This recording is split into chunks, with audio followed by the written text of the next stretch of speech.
Bueno, le mando un saludo ahí a Pablo Estefó que está escuchando la radio también. No anduve pidiendo camperas por ahí, ¿no?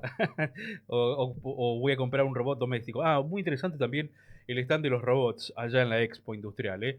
Bueno, vamos a la próxima nota, la entrevista.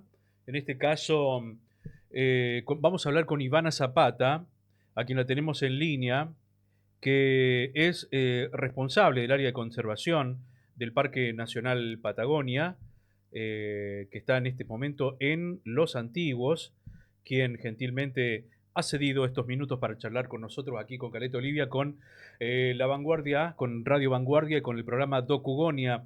¿Qué tal, Ivana, del Departamento de Conservación y Uso Público del Parque Nacional Patagonia? ¿Cómo te va, Ivana? Marcelo Romero te saluda acá. Hola, ¿cómo estás, Marcelo? Muy bien, todo bien acá desde Los Antiguos, desde la oficina administrativa del Parque Nacional Patagonia. Bueno, en principio, nosotros te convocamos porque hay una convocatoria muy interesante para todo el público, el Global Big Day, que es de avistaje de aves, ¿no? Contanos cómo es esto.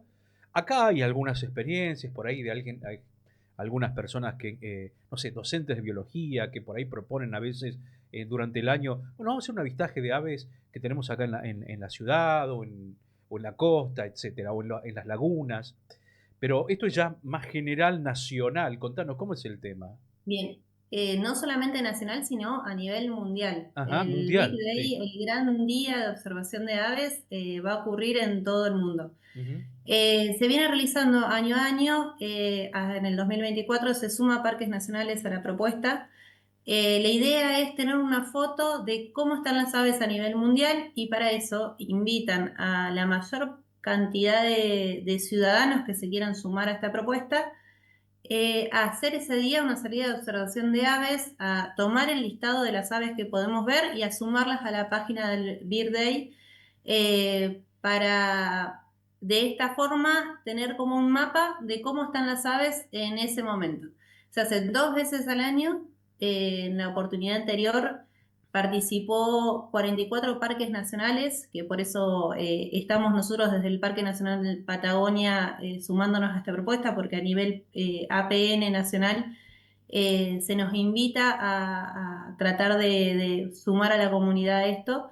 Y bueno, el año pasado, en octubre, 44 parques nacionales se sumaron, lo que hizo que tengamos una gran eh, cantidad de listas de avistaje y en ese momento pudimos observar más de 7.000 aves a nivel mundial, 7.000 especies, especies ¿no? distintas de aves, Mm. que es un número realmente muy grande y nos da un panorama de dónde están nuestras aves en ese momento. Bueno, y la idea, a ver, esto sirve un poco como em, un relevamiento y al mismo tiempo es una actividad pedagógica, porque ¿quiénes están invitados? ¿Cómo es el tema? Las dos Las cosas. dos Sirve cosas. como un relevamiento Mm, porque a nivel global, tener un registro de distintos puntos con la cantidad de observadores, la mayor cantidad de observadores, que esto vendría a ser como el esfuerzo muestral, eh, cuanto más grande sea, más datos vamos a tener. sí. Así que como relevamiento nos da un dato de qué está pasando con nuestras aves en el mundo. Eso ya es un aporte al conocimiento.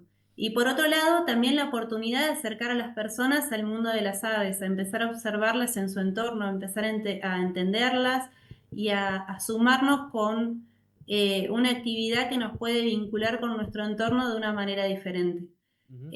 Quienes se dedican a la observación de aves, es un camino de ida, es algo que se vuelve muy apasionante, ya sea desde observar su plumaje o escuchar su canto. Nos invita también a estar en entornos naturales, que es a donde las encontramos. Entonces cumple las dos funciones, tanto de tener un dato de cómo están nuestras aves, como la de empezar a involucrarnos un poco en este mundo y conocer de qué se trata. ¿Y cómo es el tema? ¿Cómo funciona? A ver porque hay gente que está escuchando y dice, a ver, bueno, a ver, quiero, pero ¿cómo? A ver, ¿dónde tengo que ir? ¿Qué es lo que tengo que Sí. llevar? ¿Tengo que llevar una cámara de fotos? ¿Cómo hay que hacer? Te cuento, si para participar del Big Day lo Sí. podemos hacer desde donde estemos, podemos ya sumar un aporte mirando nuestro patio y anotando las aves que observamos ese día en nuestro patio. Ah, no En solamente es Caleta, en los parques, en las reservas, es en cualquier no, lugar, en todo nosotros el mundo. invitamos, convocamos y realizamos salidas de observaciones de aves para que las personas tengan una herramienta más con nuestro acompañamiento de qué es lo que tenemos que mirar y bueno, y darles una mano en ayudarlos a observar estas aves y también en después la carga de estos datos. Pero no necesariamente tiene que ser solamente en un parque nacional y solamente en estas salidas. Vos podés sumar tu dato y cargarlo en la página de IRBIR y de esta forma ya estás aportando a este día, este gran día mundial, diciéndonos qué viste desde tu patio. Si sos Mira, amateur y recién empezás a observar aves, empezás con las más fáciles, las que ves siempre, las que solés observar y buscar información en internet y ya algo te va a dar un dato de qué estamos viendo. Si estamos viendo una golondrina, si estamos viendo un, un canario. Estoy pensando en las aves de Caleta en las que podemos ver en la parte urbana. sí, sí, Si vamos a la flamencos podemos costa, ver incluso en las lagunas, ¿eh? Eh, flamencos en las lagunas. En la costa de Caleta Olivia se puede ver realmente una gran variedad de sí, sí, aves, sí, como canes, gaviotas, gaviotines, ostreritos. Tienen exacto. una riqueza de aves bastante interesante en lo que es el sector de costa. Porque ahí tenemos una foto, Y, por ejemplo, sí, del día, por ejemplo, en los antiguos. A ver si lo puede poner otra vez Agustina. Ese. Dice horario 15 horas, charla introductoria y salida de campo en los antiguos.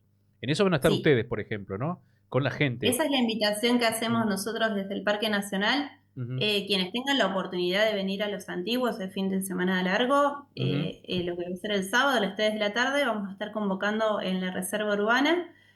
Nos va a acompañar ese día un Pablo Hernández, es un guía especialista en aves, él es guardaparque también. Saludamos a los guardaparques en su día, hoy es ujú. el día del guardaparque. Hoy es el día guardaparque, ¿no? Hoy es el día del guardaparques. Mirá, justo. Qué coincidencia. Bueno, él tiene una experticia en avistaje de aves realmente maravillosa y bueno, lo convocamos para esta actividad porque sabemos que la tiene muy en claro. Trabaja para lo que es el proyecto para la Fundación Macataviano y está trabajando también en ambiente de provincia en todo lo que es educación ambiental. Así que bueno, también ahí tienen un recurso, él trabaja para la provincia, para invitarlo y convocarlo para alguna jornada en especial.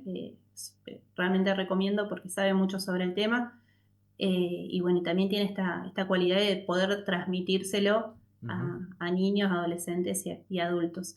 ¿Y qué pasa si Así que bueno, por ejemplo, acá en Caleta, una docente, por ejemplo, la otra vez nos visitó una docente acá, que está muy interesada en el tema biológico y avistaje, etcétera, o aves, fauna, y si se junta con alumnos, van a hacer una recorrida ese día mundial y ese material, ¿a dónde lo suben? ¿Cómo hacen? bien. Buenísimo, sí, si salen, se copan algún docente, logran identificar aves, encontraron palomas, encontraron gaviotas, tienen un listado con las aves que pudieron observar e identificar. Siempre es bueno acompañarse de una guía, hay aplicaciones, las de IBIR, que también te pueden ayudar. Hay aplicaciones incluso que con el sonido de las aves podemos identificar qué ave es. Sería ponerse a investigar un poco sobre los recursos que podemos utilizar y que tenemos al alcance para darnos una mano. Tenemos este listado. La página de IBIR es bastante predictiva, hay que crearse un usuario y la podés cargar vos mismo. Si resulta muy complicado el tema de la carga, pueden acercar los datos al parque y nosotros nos encargamos de cargar este listado y esa es una forma también de sumar ese aporte, ya sea por correo, que es pnpatagonia.apn.gov.ar o más fácil por redes sociales, Parque Nacional Patagonia, nos pasan el dato y nosotros nos comunicamos y cargamos ese listado. Ujú, bien. Bueno, ahí tienen las formas de contactarse. ¿Cómo está? Ahí mencionaste el macato viano, que es la especie por excelencia de Santa Cruz, de la provincia. ¿Cómo está Sí. la situación ahí? Está en el parque, hay, ¿no es cierto? Está la reserva por excelencia de este animal, ¿no? De esta ave, ¿no? Te cuento, sí. Es el emblema de nuestro Parque Nacional, es Ujú. una de las razones por las cuales se crea el Parque Nacional Patagonia, Sí. porque el macato viano elige las mesetas de altura santacruceña para hacer sus nidos en lo que es la temporada estival. Ellos en invierno, cuando la meseta está nevada y es un gran campo de hielo, migran a las costas y los vamos a encontrar en la ría de Santa Cruz, lo podemos ver en Puerto Deseado, en San Julián, en la parte de la costa. Por acá no, Llegan ¿no? Por la zona de Caleta ya no llega, ¿no? y tan al norte sería muy difícil y Mm. más en este momento en el que vos me preguntabas en qué condición está, es que hay muy pocos individuos, se estima que hay alrededor de 700 individuos adultos en este momento. Sí. Eh, Ellos en verano, en invierno están en la costa, guareciéndose del frío que tenemos en la cordillera y cuando empiezan estos días lindos, ya en noviembre, podemos observarlos migrando hacia lo que son las mesetas de altura de Santa Cruz. Hermosa ave, hermosa ave. Eh, Estamos viendo acá la fotografía de un macaco viano, por ejemplo. Hermoso, ¿no? Y además es, ¿cómo se dice cuando una especie es de un lugar específico? es Eh, endémica de Santa Cruz, Endémica solamente la de la encontramos. provincia de Santa Cruz. No, no está en ninguna otra provincia ni en ningún otro lugar. Es santacruceño, pero un nick total, ¿verdad? Sí, por eso también es nuestra responsabilidad cuidarlo, Mm, porque desaparece esta especie y la perdemos a nivel global y nuestro ecosistema se vería empobrecido con esta pérdida. Esta especie son zambullidores expertos, por eso la vas a encontrar siempre en el agua. Eh, Son muy especificistas en su ambiente, eligen solo las mesetas de altura para hacer sus nidos, utilizan solo vinegrilla para sus nidos y el momento más vulnerable es cuando están nidificando. Justo ¿Qué las es? ¿En qué año? ¿En imágenes que qué están mes? mostrando son los momentos en los que ellos están en época de nidificación, Ujú. en época de cortejo, en época de definir sus territorios y sus parejas. Sí. Hacen estos nidos flotantes y en su momento tenían una muy buena estrategia que era meseta de altura, nidos con vinagrilla, son expertos buceadores, si había algún depredador se sumergían en el agua, sus depredadores en el agua eran todos aéreos y sorteaban ahí las dificultades de los depredadores. Pero bueno, la introducción del bisón americano, que es una especie introducida de América del Norte, Sí, es un depredador que se maneja muy bien en tierra y se maneja también en agua.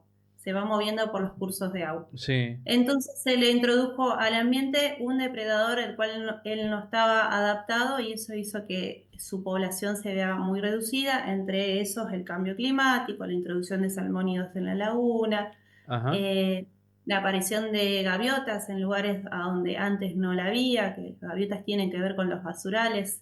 Y que es eh, depredador del macaco viano. Otro depredador aéreo que se suma a este combo que veníamos mencionando. Todo eso hizo que la población se vea muy reducida y hoy esté en peligro crítico de extinción. Sigue en peligro de extinción, a pesar de los esfuerzos, porque Sigue en hace peligro años de vienen extinción. trabajando esto, ¿no? Nosotros estamos controlando todo lo que es bisón americano, bueno, acompañados de lo que es Aves Argentinas y bueno, la Fundación Macato Viano, encargándonos de protegerlos en este momento que es el más vulnerable, que es con su nidificación. Pero así todo, la población sigue estando en peligro de extinción. Se está ahora trabajando en lo que es la recría de forma artificial y hubieron avances en eso a principios de este año se lograron liberar los primeros 4 pichones que crecieron dentro de una estación biológica Ujú. y son las primeras experiencias de tratar de dar un aporte a ver si se puede llegar a recuperar esta población con una ayuda desde los biólogos y quienes están trabajando con el macaco. ¿Y se tiene estimado cuál sería el número adecuado para que deje de estar en peligro de extinción? Cuando redescubren la especie, que es en 1974, Sí. eh, las lagunas estaban plagadas de macatoviano y en ese momento se llegan a hacer censos de hasta 20.000 individuos. Veinte Ese es mil. el número, ese es el número que logran censar en ese momento. La verdad que sabemos muy poco sobre el macato viano. El redescubrimiento de la especie fue reciente, Sí. entonces todavía estamos aprendiendo y entendiendo de su ciclo de vida. Todavía no tenemos ni siquiera noción de cuál es el tiempo real que vive un macato viano. Creemos que por otros macaes podrían llegar a vivir hasta 20 años, pero los primeros anillados se hicieron hace 7, o sea que recién ahora vamos a tener esa información. Pero bueno, eso, necesitamos que la especie esté bien y saludable para poder seguir aprendiendo de ella. O sea que es, generalmente su hábitat es lagunas, ¿no? ¿Y ríos o lagunas únicamente?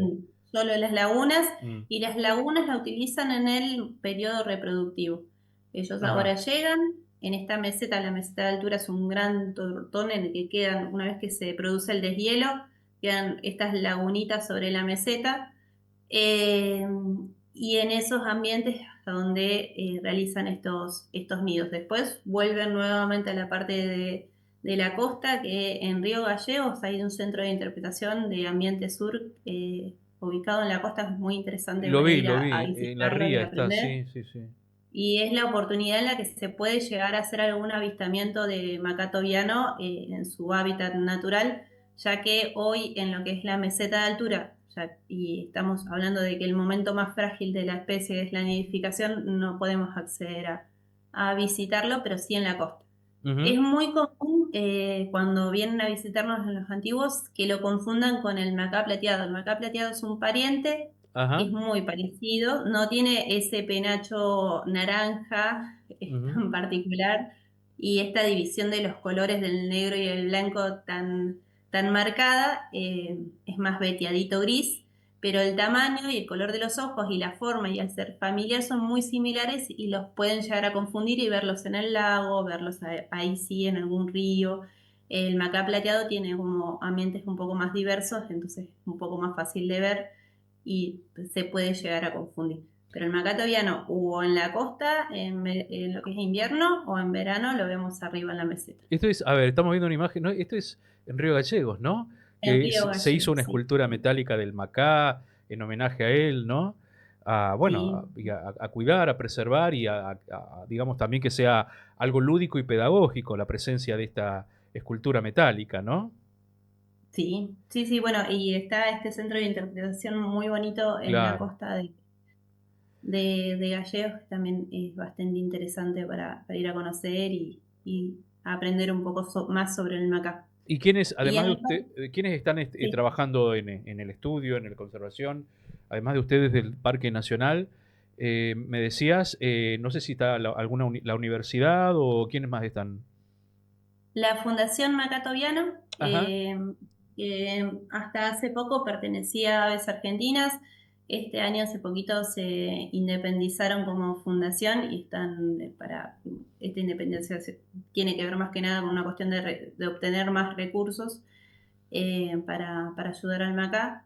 Y ellos son los que están trabajando en la estación biológica Mazar Barner en la cara sur de la meseta del lago Buenos Aires, pegado a lo que es el Parque Nacional. Y bueno, trabajamos con un acta convenio en conjunto, juntos para ayudar al macaco viano a tratar de recuperar su población. Y tengo otra consulta, no sé si tenés el dato vos o a quién consultar, el tema de, se habla mucho del desfinanciamiento de los organismos de parques nacionales, no sé si esto les toca a ustedes de cerca o cómo lo viven ustedes o qué tipo de financiamiento pueden acceder. Digo, me refiero del gobierno nacional con los parques, contra los parques. El gobierno Bien, actual, sí, ¿no? nosotros hemos pasado por un desfinanciamiento realmente muy grande, sobre todo este último año. Hasta último momento estábamos viendo si podíamos pagar el gas de las seccionales a donde habitan los guardaparques.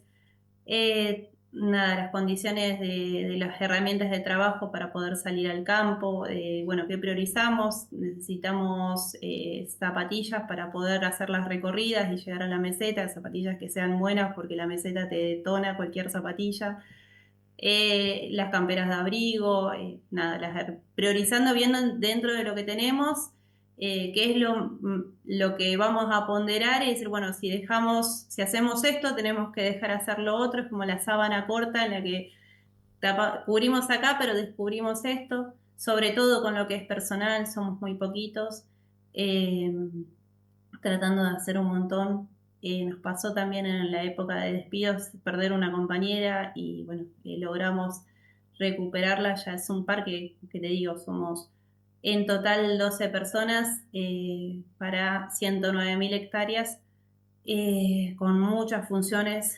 Entonces, perder una persona para nosotros significaba un montón, pero bueno, logramos reincorporarla y que vuelva a trabajar en Se el logró parque, así reincorporar, bien. se logró Eh, reincorporar. con suerte, ¿no? Porque en otros lugares directamente no se pudo, ¿no? Otros parques nacionales no tuvieron esta suerte, ¿no? Y ni hablar de lo salarial, que me imagino que han quedado abajo también, ¿no? ¿Eh?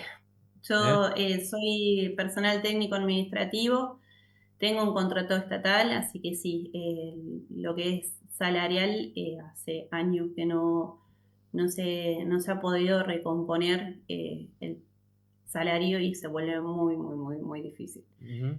Pero bueno, la verdad que más allá de eso seguimos apostando, hay mucha vocación detrás de esto, que para bien o para mal, porque hay veces que esa vocación te juega en contra porque terminás tapando baches y haciendo las cosas igual. eh, y entonces no se nota como disimulando las falencias, pero tampoco podemos no hacer las cosas o intentar hacerlo o dar lo mejor de nosotros y cubrir a veces con nuestros recursos para que lo que se tenga que hacer se haga y las cosas salgan, porque realmente nos apasiona y creemos en lo que hacemos, así que nada, estamos ahí como apostando a este parque nacional que es hermoso y nuevamente invito a que lo Ujú. conozcan porque Contale a los que están ahora increíble. viendo qué es lo que hay en el parque, qué extensión, cuántas hectáreas y qué hay ahí, cómo, desde el paisaje hasta la fauna y flora que puedan encontrar, ¿no? Bien, te cuento, nosotros tenemos un área de uso público que es a la que siempre invitamos porque es la parte más accesible, Sí. que se encuentra a 17 kilómetros de Los Antiguos, a 40 kilómetros de Perito Moreno, en la que vamos a encontrarnos con un casco histórico de una estancia que es de 1912, en la que se puede recorrer el galpón de esquila, el bañado de las ovejas, nos vamos a encontrar con la maquinaria que se utilizaba, que cuenta un poco nuestro pasado ganadero y lo que tiene que ver con cómo se funda el poblado de los antiguos, incluso Chile Chico, Ujú. con todas estas estancias ganaderas. ¿No te acordás el Eh, nombre de los estancieros? La Rañaga fue el primer dueño, era contador de los Menéndez Betty Ah, mira. y, y durante varios años esa estancia fue una de las principales de la región, la que tuvo la primera radio, la que nada, incluso funcionó una escuelita en esa estancia. Ujú. Fue realmente una estancia muy, muy grande. Actualmente son 20.000 hectáreas de esa antigua estancia que están para conocer y visitar, tanto el casco histórico como una red de senderos que te llevan hasta lo que es el borde de la meseta del lago Buenos Aires. Sí. Podemos conocer en el camino, nos vamos a encontrar con varios atractivos que tienen que ver con lo geológico, porque todo lo que es la meseta y el valle de los antiguos tiene un pasado que estuvo muy vinculado a lo que fue las últimas glaciaciones, entonces encontramos vestigios desde Roca Huacha, que es una roca ígnea, hasta el Cerro de la Calle, que es una roca metamórfica formada por unas columnas hexagonales realmente muy interesantes, así que a nivel geológico también hay varios atractivos que hacen que el paisaje sea muy interesante.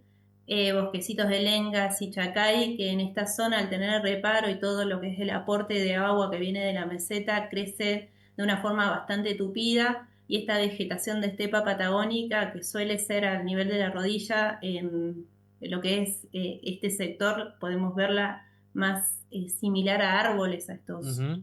molles y chacay. Sí. Eh, bueno, vertientes, mallines que vienen drenando de todo este deshielo de la meseta, eh, que en estos mallines nos vamos a encontrar con poblaciones, grandes poblaciones de guanacos.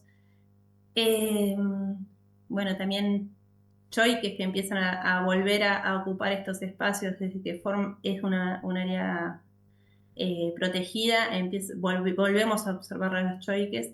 Es una área protegida que las tenemos desde el 2015 se crea lo que es el Parque Nacional, que es uno de los sectores de la cara sur de la meseta, y esta estancia se adosa a lo que es el Parque Nacional con la categoría de manejo de Reserva Natural Silvestre de la Ascensión en el 2017 y Ujú. forma parte del Parque Nacional desde el 2019. Así que recientemente tenemos este espacio y empezamos a ver cómo regenera, recupera este ambiente sin la intervención del hombre o la intervención mínima. La parte del casco histórico tiene estas alamedas históricas y es un paisaje cultural. Ahí vamos a encontrarnos con un área de acampe, con senderos que van al lago. Y del otro lado de la ruta, esta red de senderos que ya recorre más todo este espacio de estepa patagónica que te estaba describiendo recién. Maravilloso. Bueno, una propuesta que esperemos que la pueda aprovechar el fin de semana largo, como decías, alguien de aquí que está escuchando y que, bueno, que vaya y disfrute de esto que ahí van a encontrar muchas cosas de la Patagonia, del territorio que nos identifican desde el trabajo rural, el periodo lanero de nuestra historia, hasta, bueno, estepa, un poco no sé si bosque, llamarle bosque, vos decís que llega a ser bosque con el bosque de Lenga. Nosotros Mm. le decimos, no, Lenga ya tenemos ya para el lado de Monte Ceballos, Ajá, por la ruta 41, ahí vas a sí, encontrarte los relictios de bosque nativo de Lenga de Nire. De ujú, este lado tenemos Molles y Chacay, que nosotros les decimos bosquecito bosquecito de Chacay porque ujú, llega a ser bastante tupido, te da la sensación de estar metido entre los árboles, sí. escuchando el arroyo que pasa por al lado, pero no, propiamente no le cabe el nombre de bosque. ¿Y se puede ver el macato Sí, sí, viano por ahí? Si vas a acá recorrerlo. todavía no te digo, la única forma de Mm. verlo en su ambiente natural es cuando está en invierno en la costa, en Ah, verano cuando está nidificando, nosotros lo estamos cuidando y está en un área intangible del parque, ajá, en el cual no hay acceso al uso público. Lo está que sí bien. podemos hacer es llegar con un trekking, lo que sí es de dificultad alta, hasta el borde de la meseta y conocer el ambiente en el que Macaca Tobiano hace sus nidos, que es un ambiente, para mí es de otro planeta, Ah, sí. con rocas de color rojizas, plutónicas de origen volcánico, que hacen que sea un paisaje muy interesante, flora que es típica de altura, Sí, y flora endémica de la meseta también, que es bastante particular. Ya sí, en este sector más alto vamos a encontrar una flora mucho más achaparrada, más chiquita, pero las flores las tenés que observar desde el suelo. Y es muy interesante y muy bello descubrir también. sí. Y no sé si está la flor ahora declarada flor provincial de Santa Cruz, no recuerdo el nombre.